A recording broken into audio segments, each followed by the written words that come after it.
George Bell is not good for Exeter Township. Bell lost every election he participated in, yet he will have been on the board for 4+ years if this illegal appointment stands.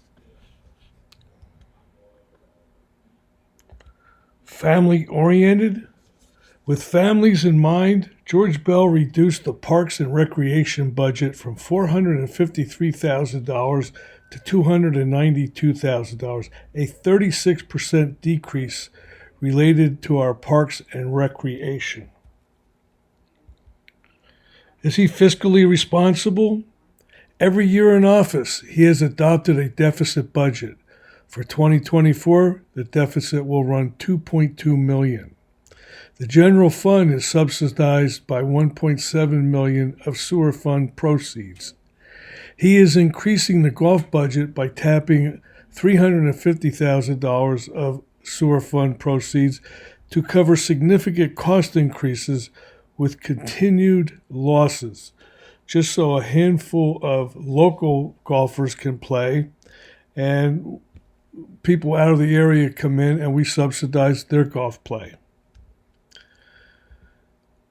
Service driven. Is Mr. Bell service driven? Well, take a look at his record. He failed to make any improvements in government, operating with temporary managers for the township and finance. We're still not placing anyone permanent yet in management or in finance, the township manager. Leadership by harassment with a short temper. Working with a solicitor who targets our very citizens with lawsuits. He's thrown citizens out of meetings. He's illegally removed a supervisor. Is this leadership?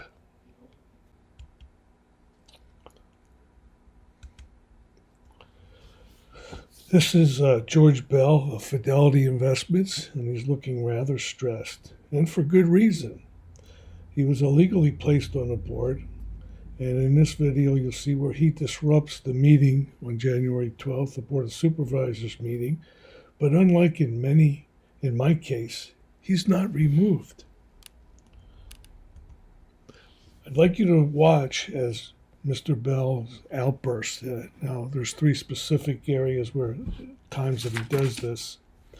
And this is a man who's never been elected to the board, but he will have served on this board for over 4 years. The first instance where he interrupts, I'm holding the floor, and he interrupts and starts challenging me, apparently to take my best shot. But I want you to notice all my comments are directed to the chairman. I never mention his name, but you can see he's rather stressed out about it. The second event is rather disconcerting to me. His next outburst, interrupting me again as I have the floor. He calls me a derogatory name quite clearly and loudly. And what Mr. Bell knows, or should have recalled, is that I've been a long-time investor in the firm that he works for, Fidelity Investments. And I'm wondering if his employer knows how he treats their investors. But the primary concern for all of us in our community should be the kind of language Mr. Bell uses, the way he treats an elected township supervisor. And finally, the last item, the third interruption, has Mr. Bell claims that I must go through him for my communications. And what he's not aware of or refused to admit is that in a previous meeting, our chairman made it clear, and we all agreed, that we can now, as supervisors, communicate with our staff, which is something that Mr. Bell tried to prevent happening. He wanted to exclusively keep control of the township in his corner. Now, the rest of this video, I'd like you to listen closely to the rest of it. And this is a clip from the January 12th Board of Supervisors meeting. Thank you.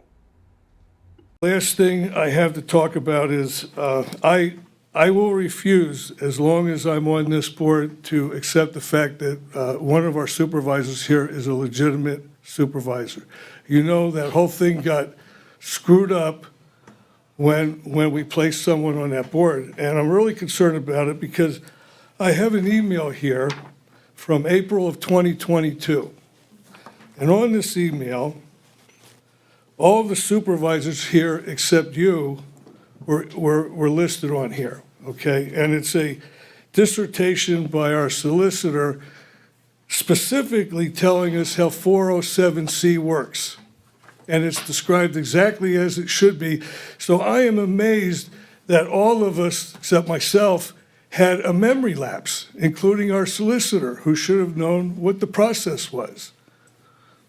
So I'm going to give this to the DA's office so that they have evidence on, I think there's a charges filed to look at this situation. Take your best shot there, Supervisor Hughes. Excuse me? Take your best shot, my friend. Excuse me? See, this is what happens. Because you're an asshole, that's why it happens. George, There we go. let's not do that. Violation, Mr. Chairman, that's a violation of Chapter 65, Yeah. maligning another supervisor. Don't all your communications still run through me, George. Supervisor Hughes? Wasn't there a board motion on that? No, I think there was. enough, guys. We don't want this. Yeah. Okay, You started it with Omnipotent. the both attack of on you, me. both of you, stop it. So, Mr. Chairman, I'm directing my comments to you, Yes, not you to are. anyone else. And I appreciate it. And that's my concern. I think the public deserves us to operate and manage this township according to the second-class township code, and we did not do that. Okay,